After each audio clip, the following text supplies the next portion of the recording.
이민합니다. 조금 전에 이제 소개를 한 윤예지 연구원이 오늘 발표 자료를 준비를 했습니다. 늘상 그렇듯이 제 역할은 충실하게 발표하는 아바타 역할이 제 역할입니다. 자, 그럼 지금부터 4차 산업혁명과 지역혁신 문제, 아마 제 생각에는 차기 정부의 제일 중요한 문제가 아닐까 하는 생각을 합니다. 같이 한번 나눠보도록 하겠습니다.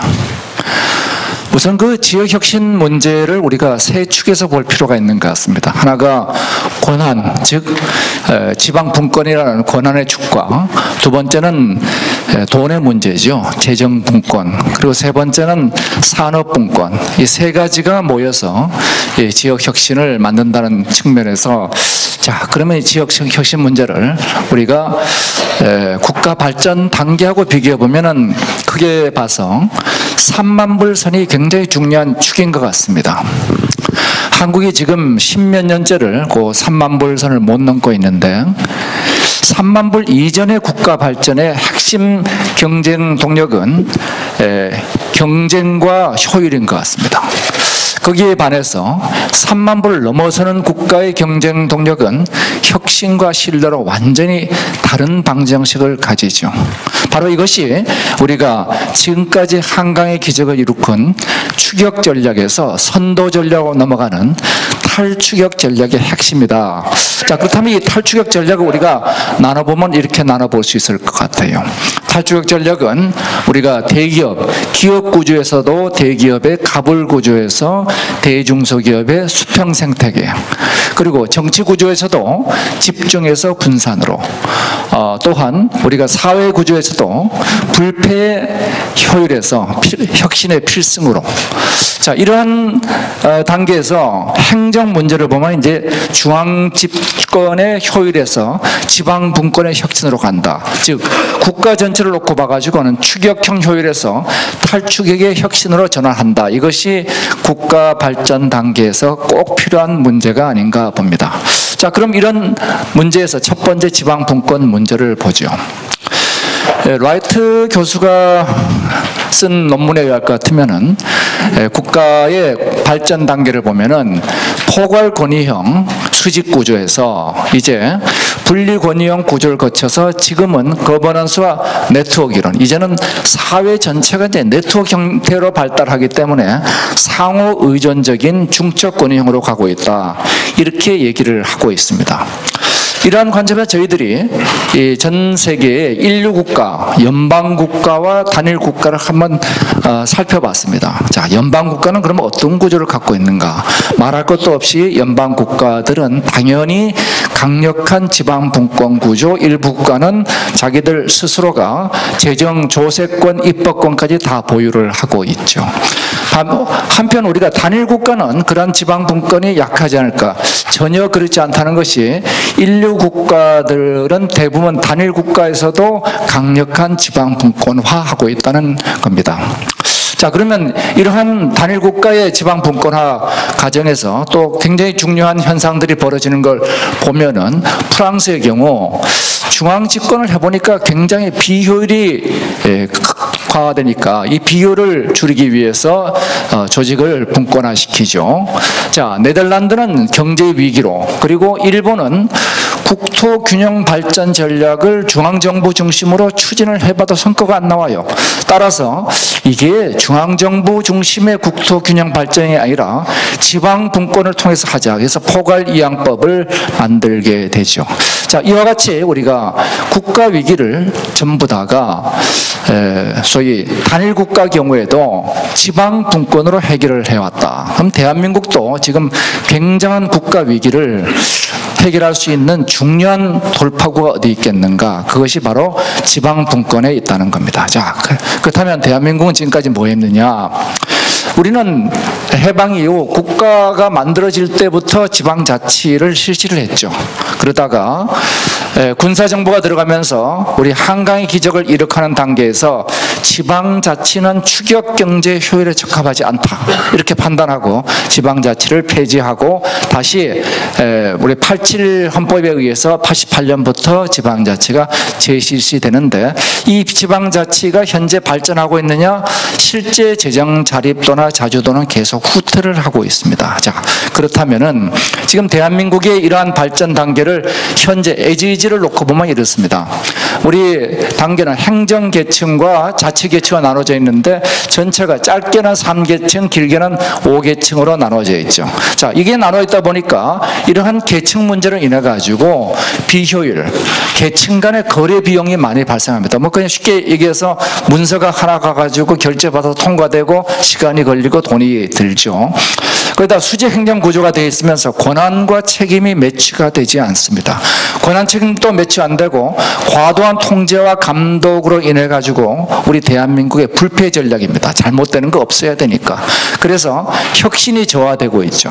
결국 우리는 수직적 다계층 현재 구조 가지고는 혁신도 효율도. 자, 혁신은 새로운 일을 잘하는 거죠. 효율은 하던 일을 잘하는 것이고 둘 다 굉장히 어려운 구조로 되어 있습니다. 이제 우리 대한민국은 추격경제 효율에서 우리는 탈추격의 혁신으로 가려면 중앙집권에서 지방분권으로 반드시 이전해야 된다.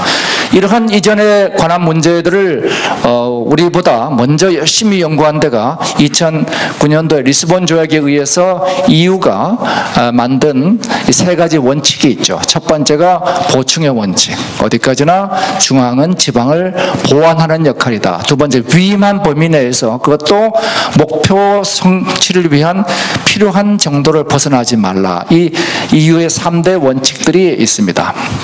자, 그럼 대한민국의 문제는 현재는 지난 87 헌법 이후에 대한민국의 모든 대통령들은 불행해졌습니다. 이것이 개인의 문제도 있지만 거기에는 제도의 문제가 굉장히 큰 거죠. 거기다가 우리 대한민국 국회의원들은 부담이 너무 커요. 지방의 온갖 문제들을 다 민원 해결을 해줘야 됩니다. 정책에 집중적으로 들어갈 수 있는 시간적 여유가 별로 없습니다. 결과적으로 국가 혁신의 한계에 부딪혀 있죠. 이걸 우리가 벗어나려면 지방 분권을 해야 되는데 지방 분권을 해보면 어떤 문제가 생기느냐? 비효율의 문제가 첫 번째 따라갑니다. 그 다음에 두 번째는 분권을 해봤더니 그 실제로 뭐 건물 크게 짓고 이래서 뭐 지자체 부도나고 이런 낭비와 모랄 해제들 지방에 있는 유지들하고 결탁을 하더라. 그 다음에 그냥 맡겨놓으면은 부유한 지역은 더 부유해지고 가난한 지역은 더 가난해질 테니까 지역 격차가 더욱더 확대될 것이다. 이 세 가지 문제가 지금 남아있죠. 자, 그럼 이 문제를 어떻게 풀 거냐? 이 문제를 푸는데 바로 해결 방안이 4차 산업혁명이 그 해결의 키가 있다는 겁니다. 4차 산업혁명이 가져가는 초연결 구조, 그리고 각종 연결 비용의 감소가 뭐를 만들어낼 수 있느냐? 플랫폼 정보를 만들어내고, 그리고 이걸 통한 크라우드 소싱에 관한 각종 기술들이 개방 정보를 만들 수 있고, 그리고 이 전체적으로 이것을 이중고리 순환이라는 저희들이 붙인 이름 가지고 개혁을 해보자. 자, 이 중 첫 번째 플랫폼 정보 문제를 보도록 하겠습니다. 자, 지금까지 정부의 문제는 한마디로 제가 얘기하는 조직의 파라독스 문제입니다. 모든 조직은 예외 없이 조직이 커지면 효율성이 증가됩니다. 그래서 많이 만들면 값도 싸지고 조직이 커지면 비용도 줄어듭니다. 그런데 반면에 큰 조직은 혁신이 안 되죠. 우리가 알고 있는 가장 혁신적인 조직이라 생각하는 구글조차도 검색에 관련된 기술을 빼놓은 나머지 기술들을 내부에서 개발한 건 거의 없습니다. 왜냐? 이미 구글도 큰 조직입니다. 대부분의 기술들은 외부에서 사들이죠. 작년에 우리가 알파고, 그것도 딥마인드라는 회사를 사들인 거죠. 지난 10년간 160개 이상의 회사를 구글은 사들이면서 혁신을 보완해 왔습니다.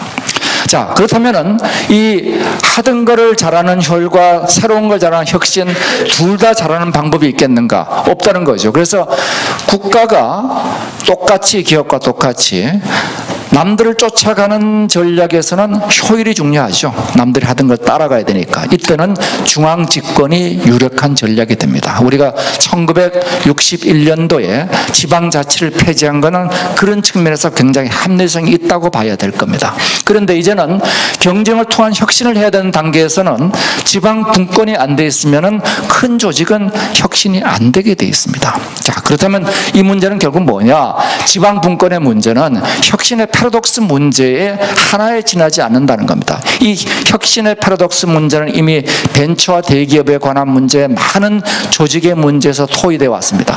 중앙 집권은 효율을 올리고 지방 분권은 혁신을 촉진한다. 그런데 우리는 효율과 혁신을 동시에 달성하는 방법이 뭐가 있느냐 이것이죠. 자, 실제로 보면 1990년부터 2000년 사이 우리가 선진국이라고 얘기하는 프랑스, 일본이 1999년, 2003년도에 각각 이름이 다르지만 비슷한 겁니다. 지방분권 일괄법, 지방일괄이양법을 가지고 지방 이전을 한 것은 뭐냐? 시대적 소명이 점점 효율보다 혁신이 중요해졌기 때문에 나타난 현상으로 봐야지 지방분권이 원래부터 좋은 것이었다, 이거는 아닐 것이라고 보여집니다. 자, 그렇다면은 우리 혁신의 패러독스는 우리는 어떻게 극복할 것인가? 여기에 바로 4차 산업혁명이 대안으로 등장한 거죠. 자, 우리가 플랫폼이라 하면 이게 플랫폼이죠. 기차역 플랫폼입니다. 요거 플랫폼이죠. 요것도 플랫폼, 요것도 플랫폼, 그리고 요 맥OS나 윈도우 같은 것도 플랫폼입니다. 그럼 플랫폼의 정의는 뭐냐? 플랫폼의 정의는 이런 겁니다. 반복돼서 사용하는 것은 모든 게 플랫폼입니다. 지금 이 프레스센터의 강의장도 플랫폼입니다. 이걸 우리가 반복해서 사용하니까. 그래서 플랫폼을 제가 이렇게 학생들한테 설명을 해요. 플랫폼이란 뭐냐? 그냥 그건 인수분해야. 자, 인수분해를 하면 어떻게 되느냐? 요 인수분해를 했더니 X를 3번 쓸 거를 한 번만 쓰게 됐죠. 2개의 X가 절약이 됐습니다.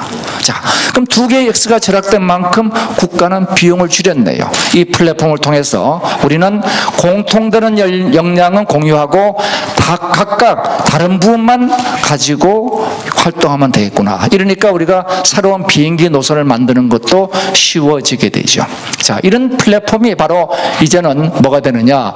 요소는 효율이고, 공통 부분은 효율이고, 요소는 혁신이 돼서 이 플랫폼이 연결해주는 역할인데, 여기서 이제 질문이 들어가는 거죠. 만약에 요 괄호 열고 닫고가 X보다 돈이 많이 든다면 이거는 인수분해할 필요가 있느냐? 없죠.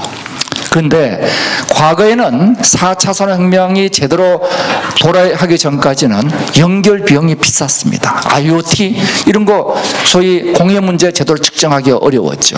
그런데 이런 연결 비용이 싸지니까 바로 연결 비용이 감소되면 시스템은 최적화된다는 게 노벨상을 받은 코지의 이론입니다. 이래서 연결 비용이 감소되니까 플랫폼이 촉진되죠. 즉 우리는 효율은 누가 담당하냐? 공통 분모인 중앙정부가 담당을 하자. 이게 플랫폼 이론의 첫 번째죠. 그러면은 혁신은 누가 담당하느냐? 이건 지방정부가 담당하자. 각각 다른 거니까. 그래서 이것이 4차 산업혁명, 연결과 지능을 제공하는 4차 산업혁명의 지방분권의 새로운 모델로 제시될 수 있는 거죠. 자, 그렇다면은 우리가 백화점과 백화점 안에 있는 패션 스토어를 보면 효율과 혁신의 역할을 알 수 있을 겁니다. 만약에 백화점 주인이 나는 굉장히 많은 돈을 들여서 백화점을 만들었는데 패션 스토어들은 별로 돈 안 들이고 돈 버는 것 같아. 기분 되게 나빠. 그래서 패션 스토어를 다 쫓아내고 직접 옷가게를 열었습니다. 잘 될까요? 당연히 안 되죠. 왜? 옷가게는 혁신의 역할을 하기 때문에. 큰 백화점은 그걸 못합니다. 자, 이번엔 반대로 옷가게 주인들이 생각해 보니까, 야, 내가 왜 백화점에 30%씩 마진을 줘야 돼? 내 그 돈 아끼기 위해서 직접 내 가게를 열게. 이거는 손님이 와가지고 옷을 다 뒤져보고 사야 되는데 따로 옷가게 하나 만들면 거기 잘 오지를 않습니다. 효율이 없는 거죠. 그래서 백화점이란 플랫폼 위에 패션 스토어라는 혁신들이 올라가 있습니다. 이거는 우리가 앱 위에 수많은 앱스토어 위에 앱이 올라가는 거하고 똑같죠. 이래서 효율과 혁신이 각각, 효율은 제도와 평가, 혁신은 자율과 경쟁을 통해서 지방정부와 중앙정부가 협력을 하게 됩니다. 여기 필요한 것이 표준과 신뢰, 그리고 여기 필수적인 요소는 아이젠만 논문에 할 것 같으면 컴포넌트와 룰입니다. 자, 컴포넌트는 뭐냐? 조세, 재정, 인사, 사람 이런 게 컴포넌트죠. 룰은 예산관리제도, 인사관리제도 이런 것들이 룰이 됩니다. 자, 컴포넌트 룰을 잘 설계해가지고 중앙정부와 지방정부를 효율과 혁신의 역할로 분리시켜 놓자 하는 겁니다. 자, 이렇게 되면은 우리는 중앙정부가 직접 인사 그리고 재정 다 개별 통제하는 현재 구조입니다. 이 현재 구조에서 중앙정부는 이제는 룰을 만들고 평가를 하고 지방정부는 책임과 혁신을 하는 일을 하게 되는 거죠. 자, 그러면 이제 지방정부는 자율 경쟁을 할 수가 있습니다. 자율 경쟁을 하고 사후 평가를 받는 거죠. 지금 현재 개별적인 예산 매칭을 통해 가지고 일을 진행하는 것을 포괄 예산과 자율 인사 가지고 하죠. 자, 그러면 이제 지자체가 각각의 이기심을 발휘할 때 국가 전체가 발전한다. 이것이 국가의 발전 전략이고, 지방정부는 지방정부 전체가 지방정부 단위로 경쟁과 평가하지만 지방연구원, 지방개발원 각각의 개발과 평가합니다. 자, 그러면 구체적으로 뭘 해야 될 것이냐? 우리는 각각 수많은 일을 한 것을 실적을 공유를 해줘야 됩니다. 뭐 하고 있는지 알아야 되겠죠. 이 공유를 위해서 이제 뒤에 클라우드가 등장하게 되죠.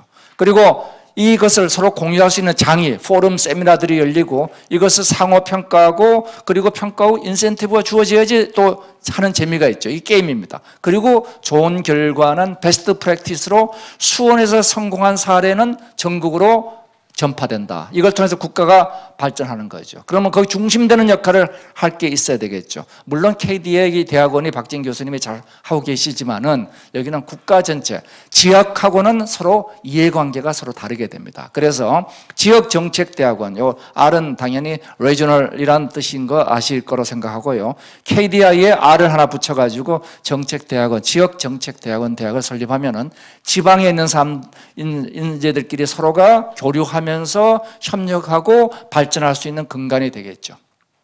자, 뭘 평가할 거냐?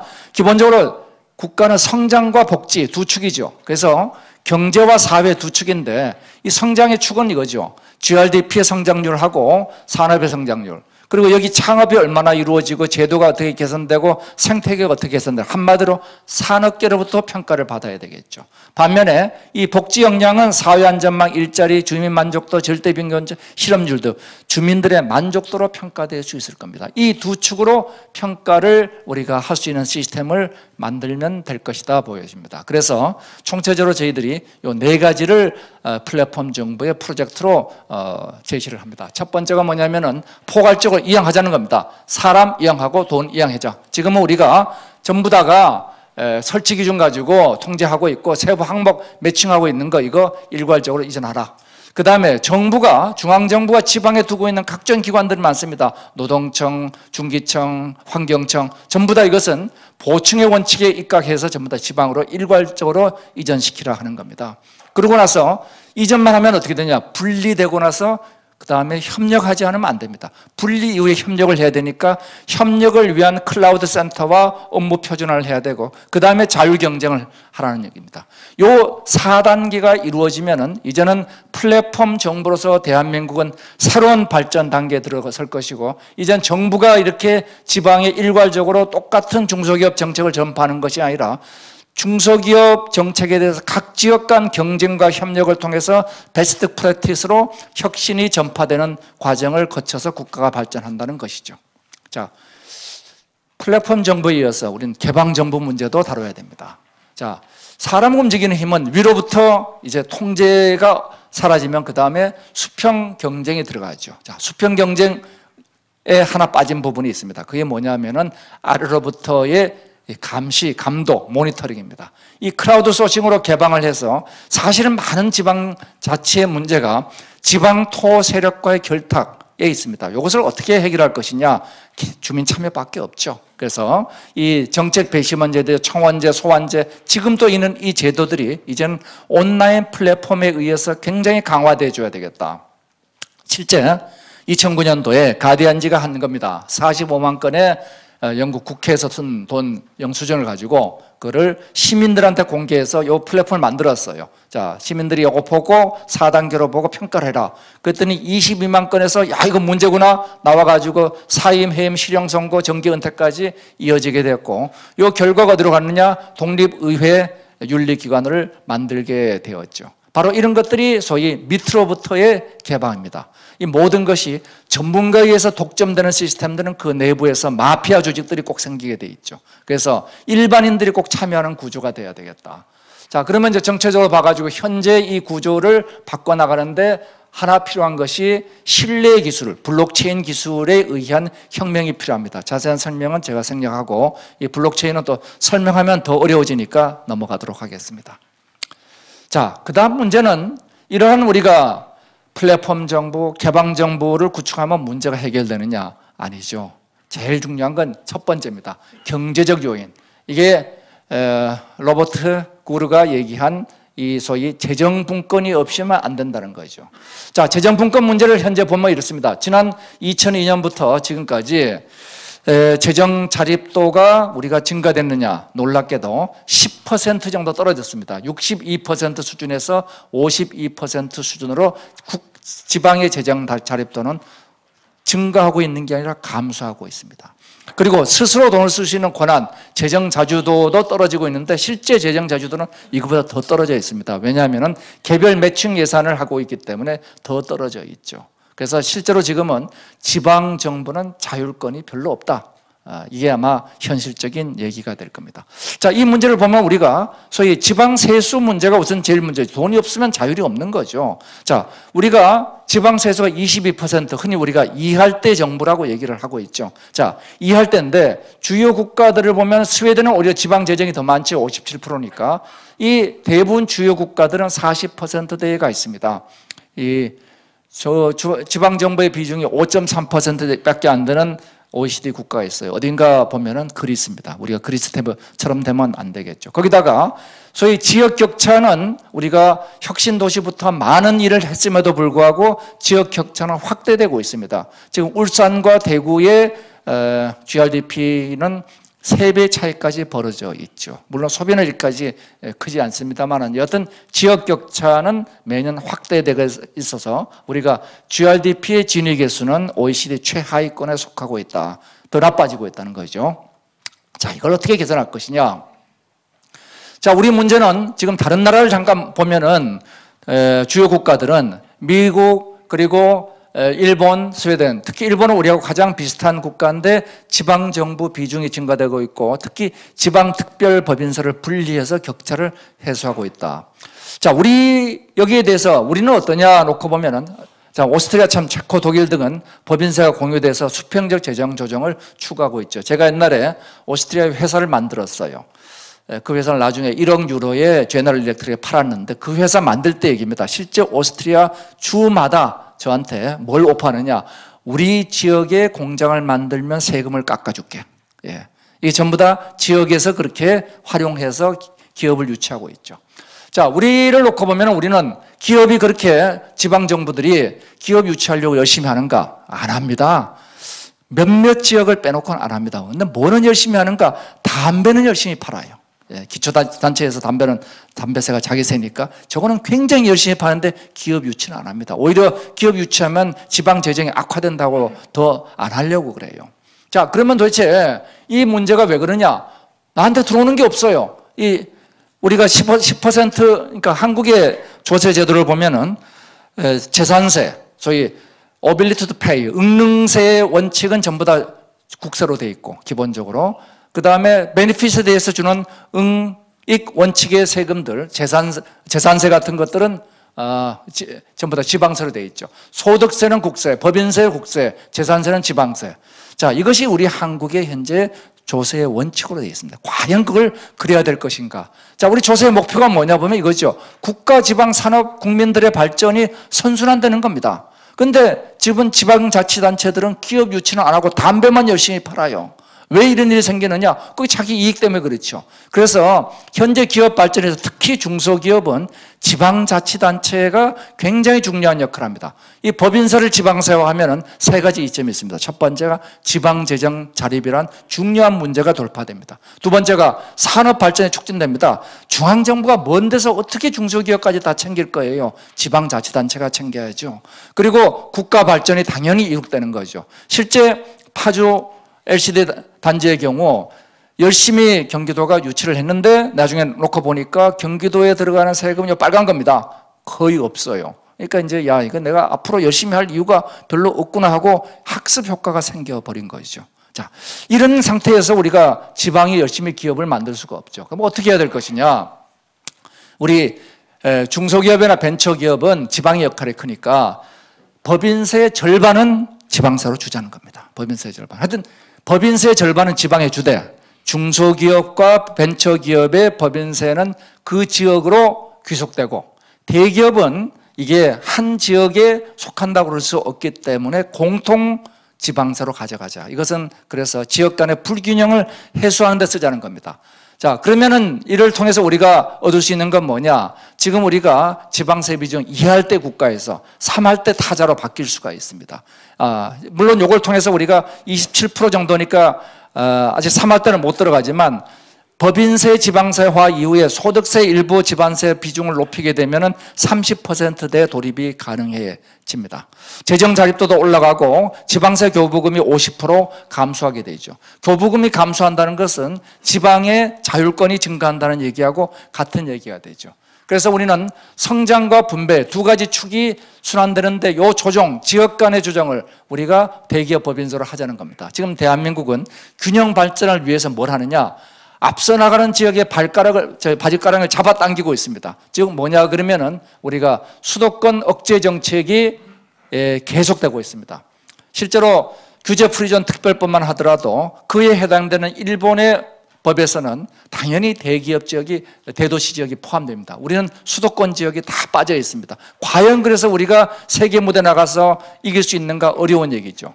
자, 그래서 수도권 성장은 촉진하되 성장 촉진한 결과 불균형은 이것을 중앙정부 지원에 의존하는 게 자율과 경쟁이 하고 이것을 사후 조정하는데 뭐가 들어가느냐? 대기업 법인세, 공통 법인세가 약 지금 8조 정도, 이거 좀 더 많아지면 10조까지 갈 겁니다. 이걸로서 하면 된다는 겁니다. 어차피 그리고 이 돈은 지방에 지금 교부세 명목으로 주고 있습니다.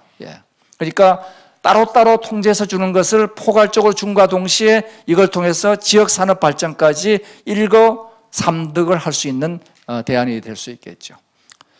자, 그러면 그 통합법인세는 어떻게 쓸 것이냐? 이유의 경우는 평균 소득이 75% 이하인 지역에 대해서 지원을 해주는데 어떻게 지원하느냐? 지금 한국은 결과의 평등을 위해서 지원합니다. 그래서 잘못하는 지역일수록 지원을 더 많이 받아요. 매우 잘못된 얘기죠. 그래서 어떻게 해야 될 것이냐? 결과 중심의 분산을 지향하고 경쟁하고 장기적으로 성과에 따른 역량을 향상시키는 데 초점을 둔다. 이게 이유의 원칙이죠. 당연히 우리도 이 원칙에 따라서 이러한 시책을 가지고 임하면은 국가의 발전과 지역의 발전이 이 제도를 통해서 동시에 일어날 수 있을 것이다. 자, 그렇다면 이제 해야 될 일은 명확해졌습니다. 중앙정부는 이제 플랫폼으로 가면서 경쟁 규칙을 정하고 중앙정부가 갖고 있는 각종 조직들을 지방에 보냅니다. 이게 이후의 보충의 원칙이죠. 그 다음에 업무들을 보내고 조직을 보내고 세금을 보내고 업무, 조직, 세금 이것을 보내고 나서 지방정부의 공개적인 경쟁을 하되 정보와 인사는 교류하고 그리고 모든 것을 원칙적 개방하고 이 전체를 다시 민간과 매시업하는 구조로 가라 하는 거죠. 자, 그러면 대한민국 어떻게 되느냐? 과거에 우리가 지방자치를 실시한 데서 이제는 제대로 된 지방자치에서 지방정부로 가는 거죠. 여기 플랫폼 개방정부 이중고리 발전 전략이 있습니다. 자, 그러면 또 여기서 끝나면 될 것이냐? 이제 지방자치가 아니라 지방정부로 가야 된다는 겁니다. 개방 플랫폼 구조에서 중앙과 지방이 이제 지방정부로 가야 되고 이것이 바로 어디에 반영돼야 되느냐? 헌법 개정에 반영돼야 됩니다. 독일 헌법의 경우는 헌법의 44%가 지방 분권에 관한 법률 조항들입니다. 한국에는 법률 조항 한 개가 있을 뿐이죠. 당연히 이번 헌법 개정에 반영이 돼야 될 겁니다. 산업분권 얘기를 들어가겠습니다. 자, 산업분권에 대해서는 우리 김대중 정부 이후에 노무현 정부 때 국가균형발전특별법을 만들고 이후에 이명박 박근혜 정부를 오면서 우리는 지역균형발전을 열심히 부르짖었습니다. 그럼 결과는 어떻게 됐느냐? 지역균형은 더욱더 악화됐습니다. 자, 그러면은 이 성과가 왜 이렇게 악화됐느냐? 보면은 중앙집권적으로 이 정책을 추진해요. 가이드라인을 통해서. 산업도 우리 산업분류 코드를 제한함으로 인해 가지고 지방에 줄 수 있는 권한이 실질적으로 굉장히 제한되어 있습니다. 한편 지방정부는 할 돈도 없어요. 재정이 취약한데 줘봐야 소용이 없습니다. 그 다음에 역량이 부족해요. 거기다가 통제 견제 시스템이 부족합니다. 그래서 중앙에서는 지방을 신뢰를 하지 않습니다. 신뢰를 하지 않고 지방은 중앙을 통제한다고 생각하죠. 이런 문제들을 우리가 풀기 위한 많은 문제들을 보면 중앙정부 차원에서 각계 약진으로 풀어나가는데 이것이 전부 다 기능중보로 예산 낭비, 협력 당제는 행정 낭비가 이루어집니다. 실제로 우리가 지난 새 정부로 통해서 참여정부부터 시작해서 매번 국가균형발전특별법에 의해서 엄청난 예산을 투입해왔습니다. 지금 정부도 165조의 예산을 투입해서 여기 있는 행복생활권 일자리 창출해서 이런 일을 하고 산업부는 거기다가 플러스해서 지역발전 계획을 통해서 이런 일들을 현재 추진하고 있죠. 그럼 좋아져야 될 거 아니에요. 결과적으로 안 좋아지고 있습니다. 가장 대표적으로 내세우고 있는 혁신도시 문제를 보죠. 115개의 기관들을 전국으로 흩었습니다. 10개 혁신도시로 흩어놨는데 결과가 어떻게 되느냐? 연결성이 올라간 게 아니라 연결성이 저하됐습니다. 실제로 보면은 약 20%의 인력이 이탈됐는데 전부 다 우수 인력들이 주로 이탈되고 있죠. 조직 역량은 지방에 갔는데 국실장들은 소위 고속도로에 있거나 서울에 있고 이래서 스마트 워크가 안 되니까 조직 역량이 급락을 해버렸습니다. 개인 역량이 급락하고 조직 역량이 급락하고 여기에는 국정원의 클라우드 사용 규제 굉장히 큰 역할을 하고 있죠. 공기업의 생산성 급속도로 저하돼 버렸습니다.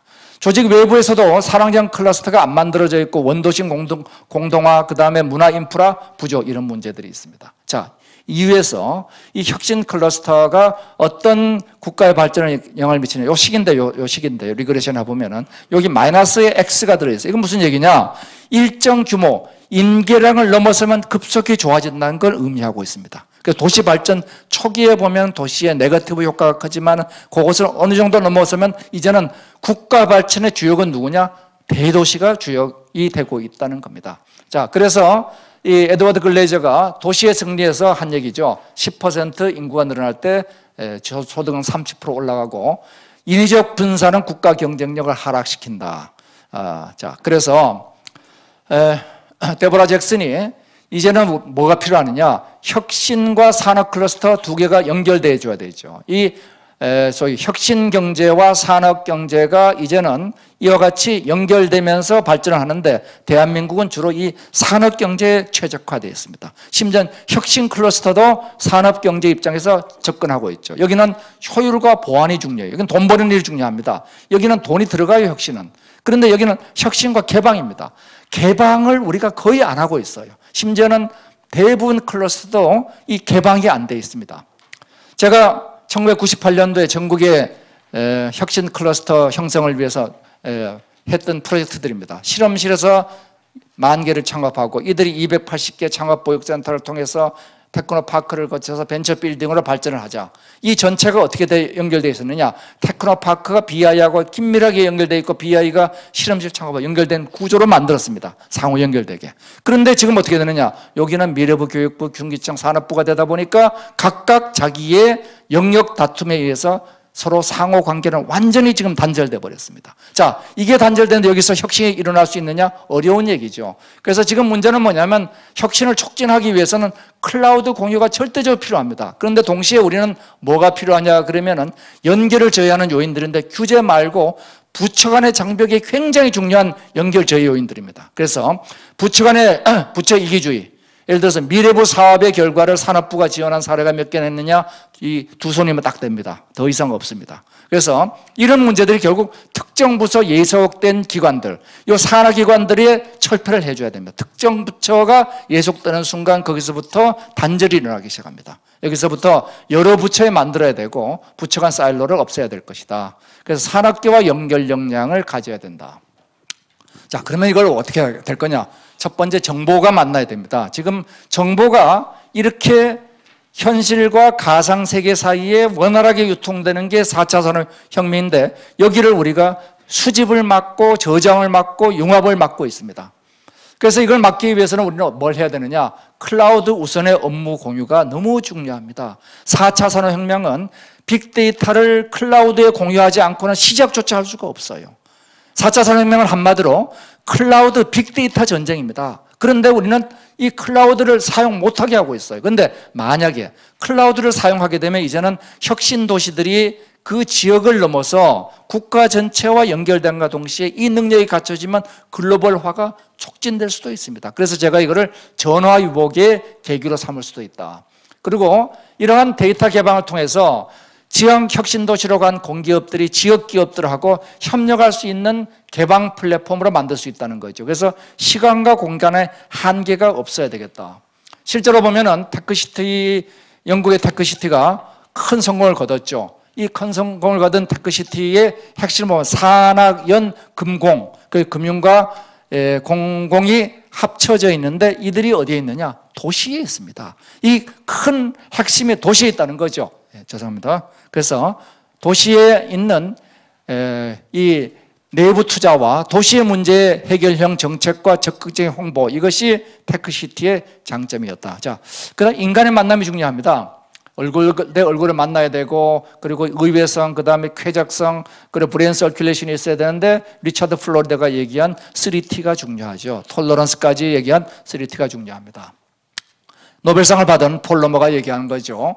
이 가장 중요한 건 많은 인적 자본을 결합시키는 것이다. 그래서 실제로 보면은 KPMG의 조사나 또 우리가 피츠버그 포커스 인터뷰에서도 이 사람을 끌어보는 제일 중요한 건 뭐냐? 이것은 삶의 질, 어메니티 이런 것들입니다. 지역 혁신 도시를 가보면 삭막합니다. 이 삭막한 데서 과연 이런 일들이 되느냐? 안 되는 거죠. 사람을 유인할 수, 쉽게 얘기해서 나이트클럽이 있어야 됩니다. 예. 그래서 젊은이들 유인할 수 있는 이 재미가 있어야지 거기서 기업과 사람들을 유인할 수 있게 되죠. 자, 마지막 협력 구조는 이렇게 됩니다.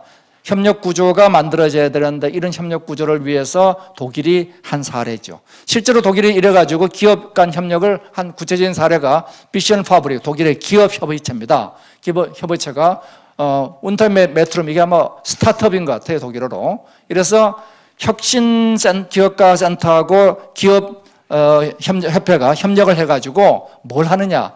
대기업으로부터 거기서 스핀오프해서 대기업에서 뛰쳐나와, 우리가 혁신도시 한전이 가 있으면 한전에서 기업이 뛰쳐나와가지고 창업할 수 있는 이런 것들을 촉진시키는 겁니다. 이 스핀오프를 몇 개를 만드느냐? 700개를 만들 구조 7개가 나이스에 상장을 하게 되죠. 자, 이런 것들이 이제 산학협력을 통한 구산업의 혁신이 될 겁니다. 이 공기업을 떠나가지고 필립스가 자기네 아이트호벤 연구소를 어떻게 계획하느냐? 원래 자기네 내부 연구센터를 완전히 개방했죠. 오픈 하이텍 캠퍼스를 만들어서 지금 140개, 85개 국가의 10,000명의 연구원들이 모여서 공동 연구를 하고 있습니다. 이런 것들이 뭘 만들어내냐? 이에서 어마어마한 혁신을 만들어내고 있죠. 자, 이걸 아예 전국적으로 넓히는 정도가 아니라 미국의 프레젠탈 이노베이션 팔로우가 주도하는 섹입니다. 스마트 아메리카 챌린지 프로그램인데 이 프로그램에서는 현실과 가상을 연결해 가지고 하겠다는 거죠. 예. 그래서 그 대표적인 프로젝트 중에 하나가 이 글로벌 시티팀 챌린지입니다. 여기 보면 2017년 거도 그 주안에 쭉 들어 있습니다만은, 자, 예를 들어서 이런 거죠. 맨하탄 지역의 스마트 네이버후드 파일럿의 경우는 주거 조건 지속 가능한 소음 대기 센서 이걸 현실과 가상이 매칭되도록 하는 겁니다. 자, 요거는 샌프란시스코의 에너지 소비 효율성 지표를 건물마다 자세히 볼 수 있게끔 하고, 요거는 문제가 생기면 재난에 대해서 온라인과 오프라인의 현실과 가상을 결합해서 문제를 해결하는 대안들을 제시하는 거죠. 그래서 우리는 지금 국회에 있는 규제 프리존, 혁신도시, 지역기업, 요 테크노파크나 혁신센터 이게 다 연결돼서 문제를 해결해야 될 겁니다. 혁신도시에는 대표적인 기업, 예를 들어 한전 같은 경우는 이 한전이 갖고 있는 어마어마한 인프라, 정보자원 네트워크를 공유해서 벤처기업의 혁신 능력과 결합합니다. 한전에 있는 사람들이 뛰쳐나와서 스핀오프하고, 주변에 있는 나주의 기업들이 여기 와서 창업을 하고, 그 지역의 대학들이 협력을 하고, 이 구조가 되는 거죠. 그래서 전체 생태계는 혁신과 효율이 순환을 하고, 이 혁신 생태계와 산업 생태계가 추격과 탈추격을 연결시키는 역할을 하고, 여기에 우리 전체 환경과 안전에 연결되는 지방전주의 플랫폼 O2O 정부를 만들자. 자, 이런 각도에서 우리 전국의 O2O 정부를 만들어 가자. 보너스로 이제 우리가 주력 산업의 노후공단 문제를 보겠습니다. 지금 우리 주력 제조업 경쟁력 급속히 떨어지고 있습니다. 제가 전국을 다니면서 물어봅니다. 작년에 우리가 1년 전에 알파고 왔다 갔다. 1년 사이에 우리는 인공지능에 대해서 뭘 했는가? 한 게 없습니다. 예, 없어요. 놀랍게도 없습니다. 자, 브릴리언트 팩토리의 경우는 이게 소위 자동화가 아니고 지능화인데, 설비, 인건비가 주는 것도 중요하지만 리드 타임이 60% 줄고 이 정시 공급률 60% 올라가는 거죠. 주위의 스마트 공장입니다. 지금 우리가 전국 제조업의 50%를 넘는 노후산단들, 이거 이대로 둘 수가 없죠. 이걸 대전환을 해야 되는데, 지금 노후산단들이 어디로 대전을 해야 되느냐? 기본적으로 노후산단은 스마트 공장과 소위 프로덕트 서비스 시스템, 제조 서비스 융합으로 대전환을 해야 되고, 그 가운데 뭐가 있냐면은 클라우드 인프라가 반드시 자리하고 있어야 되는 거죠. 그래서 이 4차 산업의 탈추격을 우리가 놓고 보면, 현실과 가상의 데이터를 수집한다, 저장한다, 이 인공지능에 맞춘다, 이 일련의 과정들이 이루어지는데, 이 과정에서 누가 역할을 하느냐? 가장 대표적인 아이콘이 글로벌 유니콘들입니다. 일각수, 1조 기업이 가치가 넘는 스타트업들이죠. 이들이 평균 4.4년 만에 1조 가치가 넘는데, 이걸 보면 참 놀라운 사실이 2009년도 3월부터 시작해서 10월까지, 2010년도 10월까지 이런 회사가 하나밖에 안 나타나요. 그런데 이 회사가 2014년도가 되니까 폭발적으로 증가하기 시작합니다. 이게 바로 4차 산업혁명의 대표적인 현상들이에요. 그러면 이 글로벌 유니콘들이 어떻게 사업하고 있는가 보면, 그들은 현실과 가상을 융합하는 모든 분야를 융합하고 있습니다. 이 어떻게 융합하느냐? 현실에서 데이터를 수집해요. 시간, 공간, 인간을 수집합니다. 클라우드에 쌓으면 빅데이터가 되죠. 그걸 인공지능에 분석하면 예측과 맞춤의 가치가 나옵니다. 이것을 현실로 가져나오면 6대 아날로그화 기술이 필요합니다. 이 12개의 기술이 있으면 대부분의 우리 산업들을 4차 산업화 시킬 수가 있게 되죠. 이렇게 해서 만들어진 산업들이 이 히다치의 사례고, 이것은 뉴턴이라는 회사의 사례고, 이것은 우리가 헬스케어의 사례들입니다. 수많은 지역의 사례들이 나타나면서 스마트 공장이 원가를 낮추는 공장을 하면은 제품 서비스 융합이 가치 창출을 엔드 투 엔드로 하게 되죠. 이를 통해서 우리는 이런 게 스마트 공장에 착각을 합니다. 이건 스마트 공장이 아니고 자동화 공장이에요. 이 자동화 공장이 이제는 그 앞에 IoT, 클라우드, 인공지능이 붙으면서 지능화되는 게 스마트 공장입니다. 반드시 이 세 가지 요소가 들어가야 되죠. 자, 이렇게 해서 제품이 서비스하고 융합하면은 스마트 공장과 제품 서비스 융합으로 해서 이제는 제품과 서비스가 융합하는 엔드투엔드의 새로운 미래 산업이 만들어지고, 그 전체 프로세스를 제가 이 8단계로 만들어 본 겁니다. 자, 그래서 최종적으로 우리 규제 문제를 철폐하고 이 스마트 규제 전략으로 국가 전략하게 되면은 국가는 효율과 혁신을 연결하는 새로운 산업이 될 것이다. 자, 마지막은 이 한 장입니다. 제가 액션 플랜 한 장에 줄이다 보니까 이것밖에 없는데, 그 플랫폼 정부에서는 지방 일괄 이양법을 제정하라 하는 겁니다.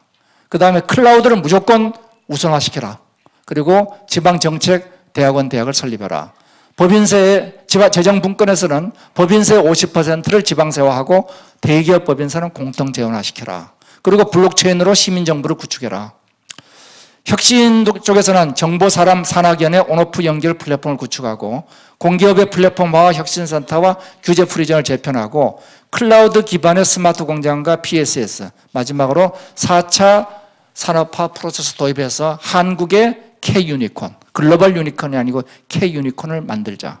이상 얘기로 제 얘기를 마치겠습니다. 예, 감사합니다.